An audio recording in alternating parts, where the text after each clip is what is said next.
Hi friends, welcome back to biryani పుట్లం cooking channel. ఆరోగ్యానికి ప్రాధాన్యం ఇవ్వడం, పోషకాలపైన దృష్టి పెట్టడం, ఇలా కారణం ఏదైనా కావచ్చు. మన కంటికి నచ్చినవి తినే కన్నా మన ఒంటికి మంచివని తింటే చాలా ఆరోగ్యంగా ఉంటాం ఫ్రెండ్స్. మనం ఈ విధంగా ఈరోజైతే తోటకూర పప్పు ఏ విధంగా తయారు చేయాలో ఈ వీడియోలో మాత్రం చూసేద్దామా. కావాల్సినంత తోటకూర నేనైతే ఒక 4 కట్టెలు తోటకూర 20 రూపీస్ తెచ్చుకున్నానండి. ఇలా ఫ్రెష్ తోటకూర. ఒక 50 గ్రామ్స్ అంతా ఎర్రపప్పు కూడా తీసుకున్నాను. ఎర్రుల్లిపాయలు కూడా చిన్నవి తీసుకున్నా. తగినన్ని పచ్చిమిర్చి కూడా ఒక 4 నుండి 5 వరకు తీసుకున్నా. నిమ్మకాయ అంత చింతపండు కూడా తీసుకున్నా. 4 వెల్లుల్లి రెబ్బలు, కొంచెం జీరా కూడా తీసుకున్నానండి. ఈ విధంగా తోటకూరను మనము సన్నగా తరుక్కొని మనం ఈ విధంగా పక్కకు పెట్టేసుకోవాలండి. ఇలా తోటకూర అయితే ఫ్రెష్గా ఉందండి. మన కంటి చూపు కూడా చాలా మంచిదండి. అప్పుడప్పుడు మనం తోటకూర అనేది తింటూ ఉండాలండి. ఆరోగ్యంగా కూడా ఉంటాము. ఆకుకూరలు ఎంత తింటే ఒంటికి అంత మంచివంటారండి. ఇలా కట్ చేసుకున్న ఆకుకూరని నీట్గా కడిగి పెట్టి పక్కకు పెట్టుకోవాలండి. కుక్కర్లో 50 గ్రామ్స్ అంతా ఎర్రపప్పు ఇలా అయితే వేసుకున్నానండి.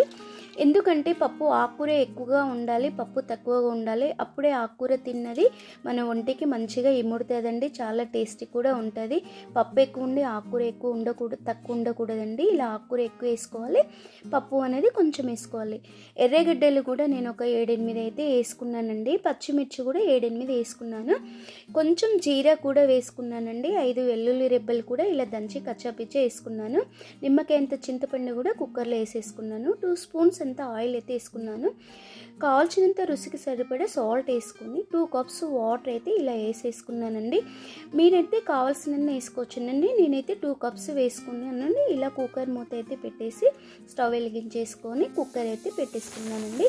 ఇలా 1 నుండి 5 వరకు విజిల్స్ వచ్చే వరకు మనం స్టవ్ పైన ఏ విధంగా పెట్టేసుకున్నాం అనుకో, తీయగానే మనం విజిల్స్ తీయకూడదండి, పప్పు టేస్ట్ పోతుంది. కనీసం ఒక 15 మినిట్స్ పక్కకు పెట్టేసుకొని ఈ విధంగా అయితే నేను కుక్కర్ మూత తీసాను. చూసారు కదండి, పప్పు ఎక్కడైనా కనిపిస్తుందా? అక్కడెక్కడే కనిపిస్తుంది. ఆకుకూర ఎక్కువ ఉండి పప్పు తక్కువ ఉందనుకో పప్పు చాలా టేస్టీగా ఉంటుందండి. ఆకుకూర తిన్న ఫీలింగ్స్ కూడా ఉంటుందండి. మనకి చాలా ఆరోగ్యానికి చాలా చాలా మంచిదండి. హెల్త్ ఆరోగ్యంగా ఉండాలంటే అప్పుడప్పుడు మనం ఆకుకూరలు కానీ పప్పులు కానీ తింటే పోషకాలు అనేది ఎక్కువగా ఉంటాయండి. ఉడికిన పప్పుని పప్పు గుత్తితో చిన్నగా ఇలా నలుపుతూ ఉండాలండి. ఈ విధంగా మనము కచ్చాపిచ్చా కాకుండా మరీ మెత్తగా కాకుండా ఈ విధంగా ఉడికిన పప్పులో ఆకుకూరని ఈ విధంగా పెట్టేసుకున్నాం అనుకో సరిపోతే. ఒక కడాయి అయితే పెట్టేసుకొని 2 స్పూన్స్ అంత ఆయిల్ వేసుకొని 2-5 శనగపప్పులు వేసుకొని ఆవాలు జీరా వేసుకొని 2 అయితే మనము ఎండుమిర్చి చుంచేసుకోవాలండి. ఈ విధంగా సన్నగా తరిగి పెట్టిన ఎల్లుల్లిలు కూడా ఇలా వేసేసుకున్నానండి.